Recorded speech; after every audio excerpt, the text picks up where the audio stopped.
이 시간 우리에게 주신 하나님의 말씀은 신약의 말씀 사도행전 27장 13절부터 26절까지의 말씀입니다. 사도행전 27장 13절부터 26절까지의 말씀을 저와 여러분이 한 절씩 교독하겠습니다. 남풍이 순하게 불매 그들이 뜻을 이룬 줄 알고 닻을 감아 그레데 해변을 끼고 항해하더니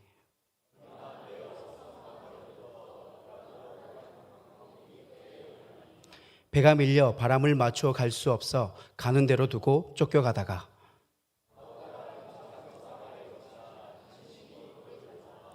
끌어올리고 줄을 가지고 선체를 둘러 감고 스리디스에 걸릴까 두려워하여 연장을 내리고 그냥 쫓겨가더니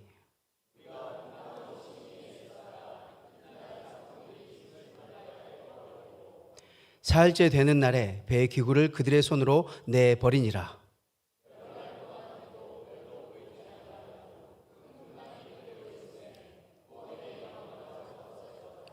여러 사람이 오래 먹지 못하였음에 바울이 가운데 서서 말하되 여러분이여 내 말을 듣고 그레데에서 떠나지 아니하여 이 타격과 손상을 면하였더라면 좋을 뻔하였느니라.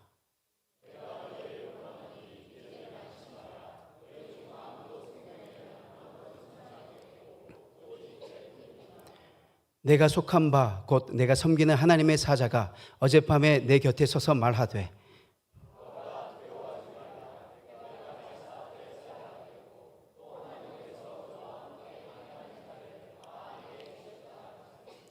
그러므로 여러분이여 안심하라. 나는 내게 말씀하신 그대로 되리라고 하나님을 믿노라.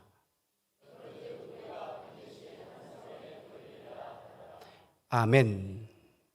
오늘 본문 말씀에는 사도 바울이 타고 가던 배가 그리스의 남쪽 지중해에 있는 그레데 섬 해상 가운데서 침몰하는 이야기가 기록되어 있습니다. 바울은 지금 황제에게 재판받기 위해서 로마를 향해 가고 있습니다. 이렇게 배가 가라앉은 이야기를 접하게 되면 타이타닉호가 생각이 나고 우리나라 사람들은 세월호가 생각이 납니다.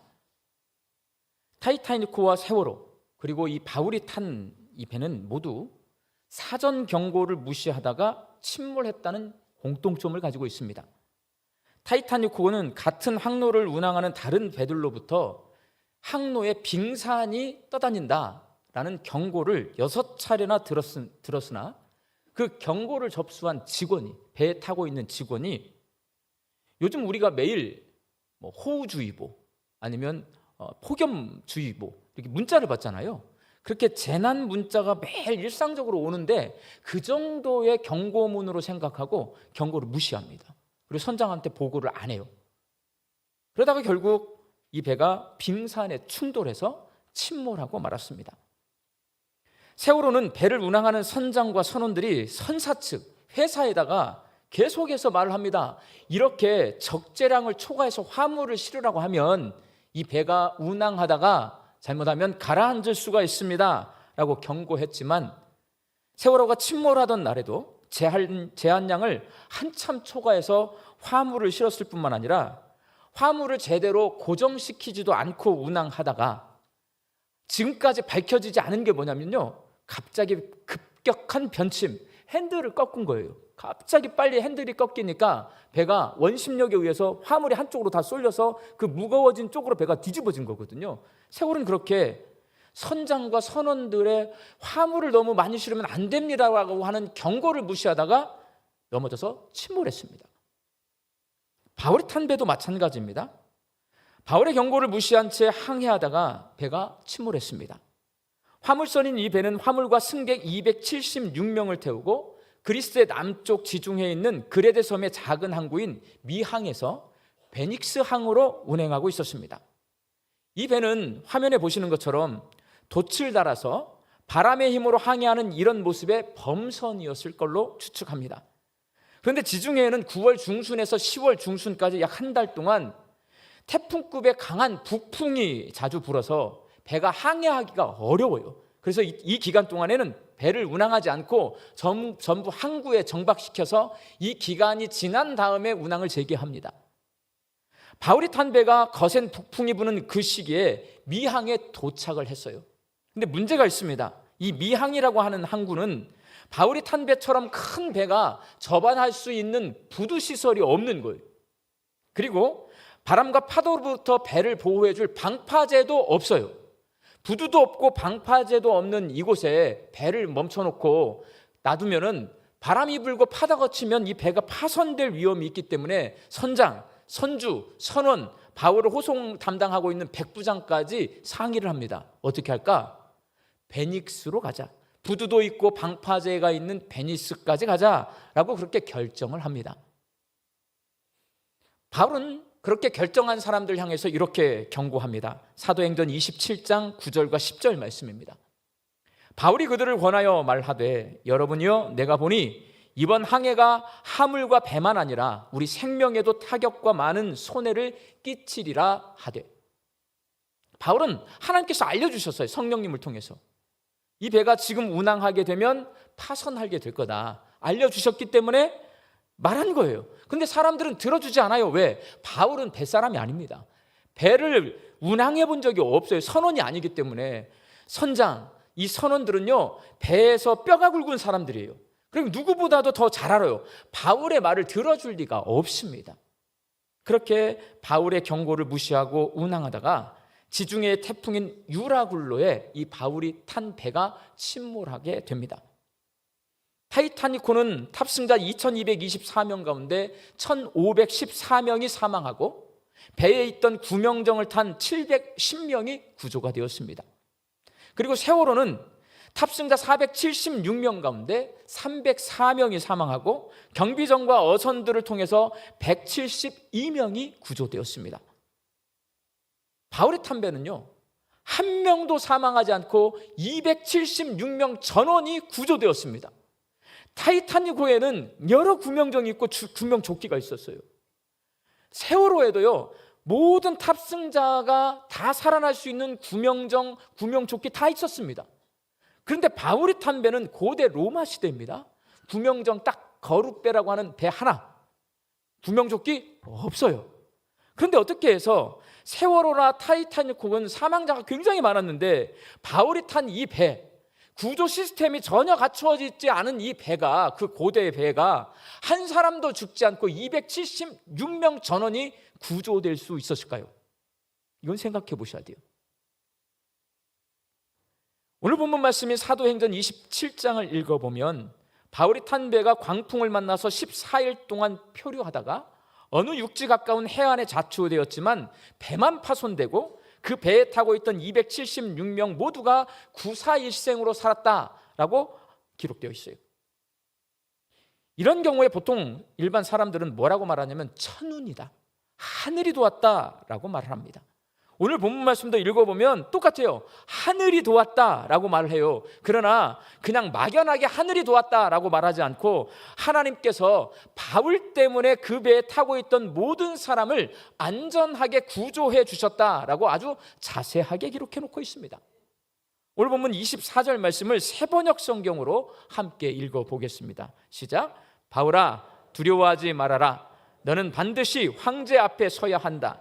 보아라 하나님께서는 너와 함께 타고 가는 모든 사람의 안전을 너희에게 맡겨주셨다.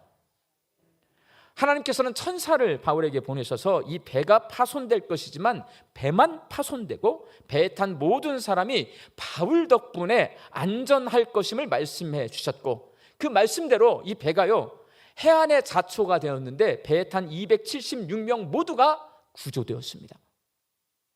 하나님의 말씀대로라면 바울은 침몰하는 이 난파선에 타고 있는 사람들을 구조하기 위해서 하나님께서 던져주신 생명줄입니다. 오늘 설교 제목이 뭐예요? 생명줄. 그래서 생명줄이에요. 이 생명줄을 붙잡고 그 배에 타고 있던 276명이 모두 죽지 않고 살 수 있었습니다.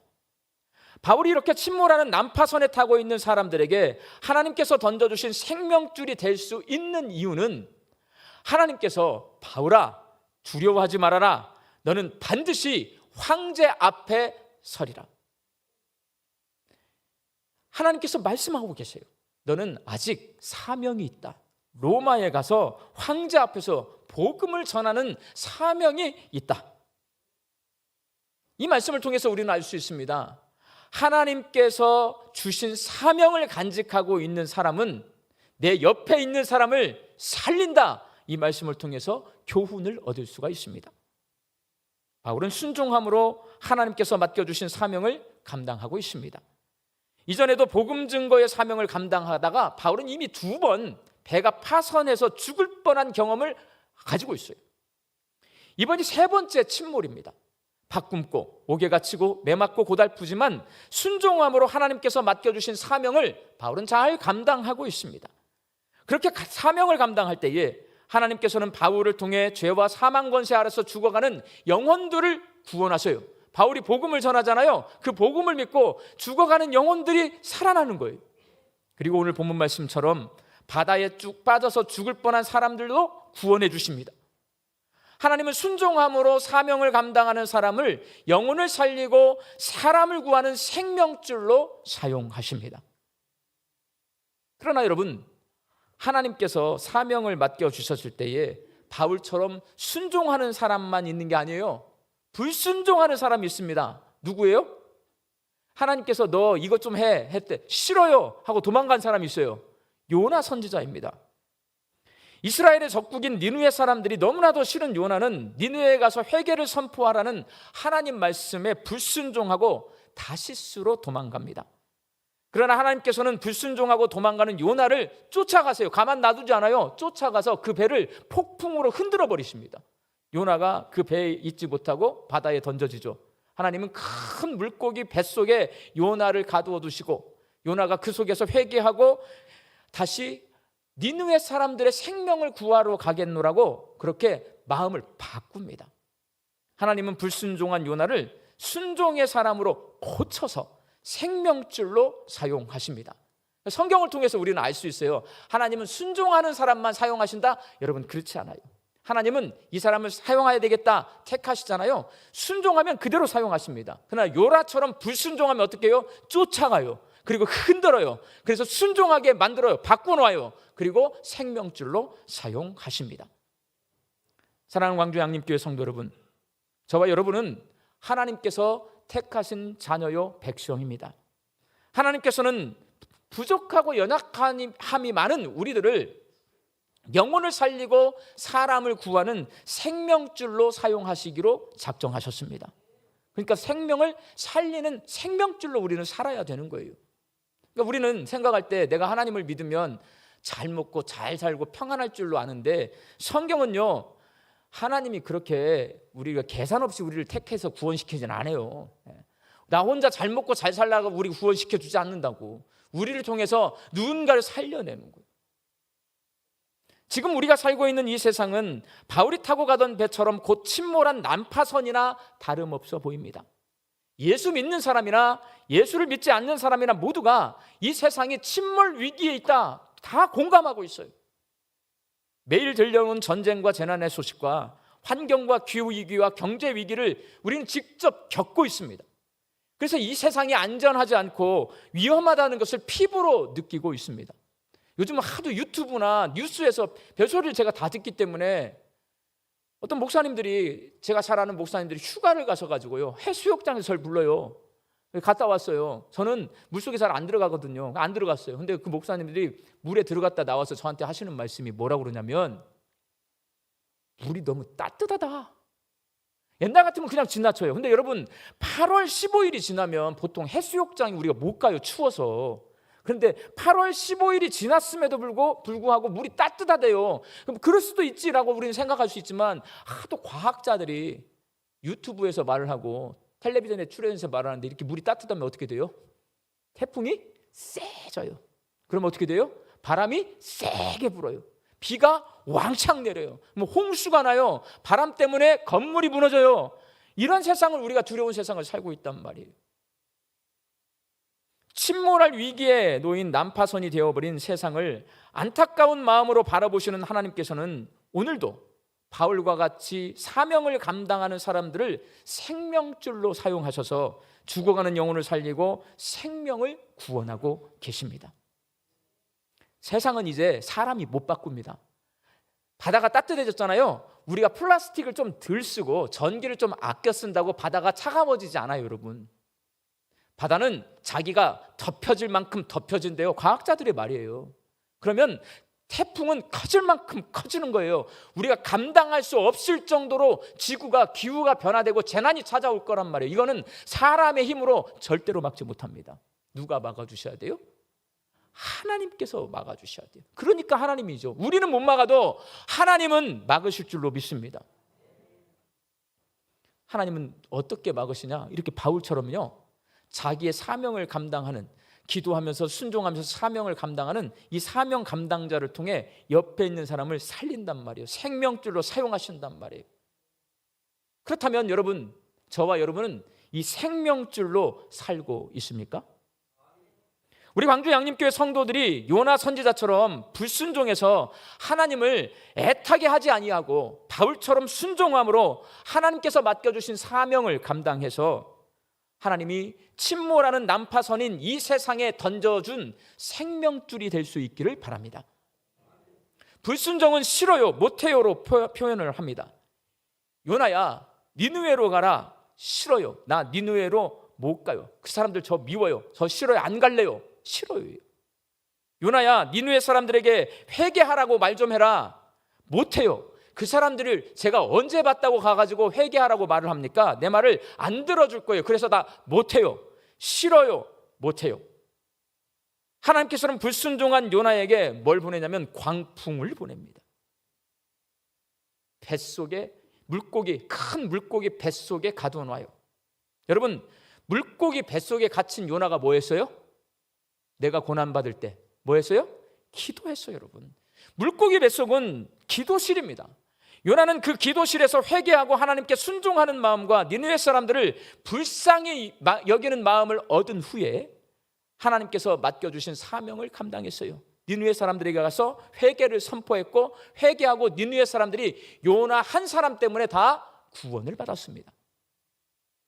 그리고 순종함으로 하나님께서 맡겨주신 사명을 감당한 바울에게는, 바울도 똑같이 광풍을 만납니다. 여러분 잘 기억하셔야 돼요. 순종한다고 광풍이 오지 않진 않아요. 불순종한 요나에게도 하나님이 광풍을 보내셨지만 순종한 바울에게도 광풍을 보내주십니다. 광풍을 만난 바울은 14일간 표류하는 난파선 위에 있습니다. 바울이 14일 동안 뭐 했을 것 같아요? 기도했을 거란 말이에요. 그 난파선이 바울의 기도실이에요. 바울은 그 기도실에서 맡겨주신 사명을 감당할 수 있도록 그 풍랑 가운데서 자신의 생명을 구해달라고, 나와 함께 탄 이 배에 타고 있는 모든 생명을 구원해달라고 기도했단 말이에요. 하나님께서는 바울의 기도에 응답해 주셨고, 바울은 배에 타고 있는 사람들에게 이렇게 말합니다. 오늘 보면 25절 말씀 함께 읽겠습니다. 시작. 그러므로 여러분이여 안심하라. 나는 내게 말씀하신 그대로 되리라고 하나님을 믿노라. 불순종한 요나와 순종한 바울 모두 기도하면서 하나님께서 맡겨주신 사명을 감당할 때에 하나님께서 죽어가는 영혼을 구하고 생명을 살리는 생명줄로 이 사람들을 사용하셨습니다. 그러니까 나에게 사명이 있다. 사명을 발견하셔야 돼요.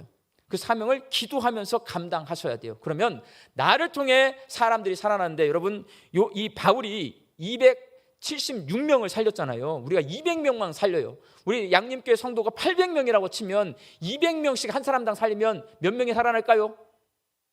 200 곱하기 800은 16만 아니에요? 우리를 통해 16만이 살아날 수가 있단 말이에요. 여러분, 사람 살려내는 생명줄이 되시기를 바랍니다. 지난 주간에 어느 장로님 한 분이 돌아가셔서 문상을 다녀왔어요.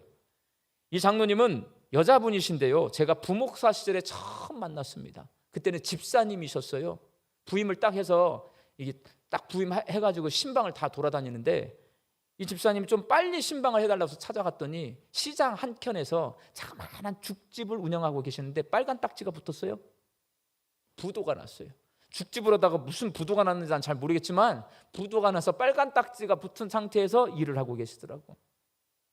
망했으니 집을 옮기시더라고요. 이사 신방을 해달라고 해서 가니까 어머니 모시고 사는데 깜깜한 밤에 방에 어머니하고 그 집사님하고 저하고 3명 신방하면서 예배를 드리는데 마음이 안타깝더라고. 이분이 어떻게 사실까? 근데 그분이 신방을 받으면서 저에게 이렇게 말했어요. 목사님, 하나님께서 제게 맡겨주신 사명이 있기 때문에 전 꼭 잘 돼야 합니다. 근데 목사님 꼭 기도해 주십시오. 딱지가 붙고 부도 났어요. 망했어. 그런데 저한테 기도 부탁을 해요. 저는 하나님께서 내게 주신 사명이 있으니까 나 잘 돼야 돼요. 그 사명 감당해야 돼요. 기도해 주세요. 새벽마다 눈물을 흘려가며 기도하는 집사님의 모습이 지금도 떠올라요. 그땐 집사님이셨어요. 이 집사님은 장로님이죠. 광풍을 만난 난파선에 타게 된 거예요.